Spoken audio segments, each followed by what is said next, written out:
¿Cómo te encontramos en las redes sociales?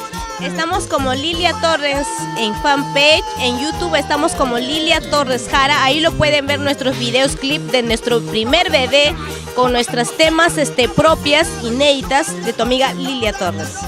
Mira, tú, cantautora Lilia. A ver, Lilia. ¿Con qué artistas has cruzado escenarios? Hemos subido escenarios con Marisol Cabero, en sí no me acuerdo, pero hay varios artistas que hemos compartido escenarios, gracias a Dios, que ahorita no tengo en mente, porque me agarraste de frío, pero ahí vamos avanzando poco a poquito. Qué bien. A ver, Lilia,